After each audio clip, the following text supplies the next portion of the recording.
வணக்கம். இப்போ நிறைய பேருக்கு பார்த்தீங்கன்னா திருமணமே பெரும் பிரச்சனையாக இருக்கும். சரி, இன்னும் வரலையான்னு நம்ம ஒரு 25-24 வயசுலேயே நம்ம பார்க்க தொடங்கிறோம் இல்லையா? தொடங்கும் போதே இன்னும் கல்யாணம் வரலையான்னு ஒரு ஏக்கமாக இருக்கும். அது ஏன் நமக்கு ஜாதகப்படி டிலே ஆகுது அப்படிங்கிறதுக்கு நிறைய காரணங்கள் இருக்குது. நான் ஒரு குறிப்பிட்ட காரணம் சொல்கிறேன், ஒவ்வொரு வீடியோவாக போடுறேன். நீங்கள் பார்க்குறத பொறுத்து நான் இன்னும் ஒவ்வொரு வீடியோவாக பதிவு போடுறேன். அதாவது உங்கள் ஜாதகத்தை எடுத்த பெண் ஜாதகத்தில் சுக்கிரனுக்கு இடம் கொடுத்த அதிபதி, அந்த அதிபதி 6-8 இருந்தாச்சுன்னா உங்களுக்கு திருமணம் நடக்கிறதுக்கு லேட் ஆகும். அப்போ அதோட தசாபுத்தி நடக்கும்போது அந்த தசாபுத்தி முடியது வரைக்கும் லேட்டாக தான் செய்யும். ஓகேயா? அதே மாதிரி பெண் ஜாதகத்தில் தான் நான் இப்போ சொல்லிகிட்டு இருக்கேன். பெண் ஜாதகத்தில் சூரியன் கன்னியில் இருக்குதுன்னு வச்சுக்கோங்க.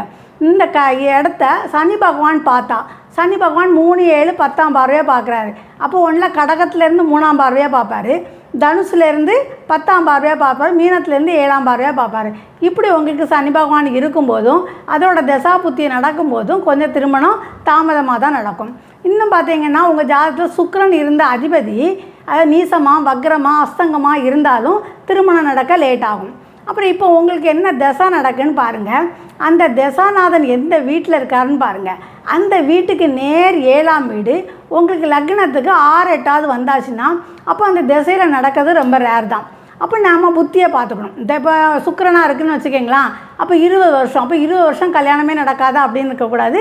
அப்போ புத்திநாதனை பார்க்கணும். புத்திநாதனுக்கு நேர் 7ஆம் வீடு லக்னத்துக்கு எத்தனாவது வீடு வருதுன்னு பாருங்கள். அது நம்மளுக்கு 3-7-11 2-7-11 இருக்கும்போது உங்களுக்கு திருமணம் நடக்கிறதுக்கு வாய்ப்பு இருக்குது. சரியா? இதே பாருங்கள், இதெல்லாம் பெண் ஜாதகத்துக்கு தான் ஃபஸ்ட்டு சொல்கிறேன்.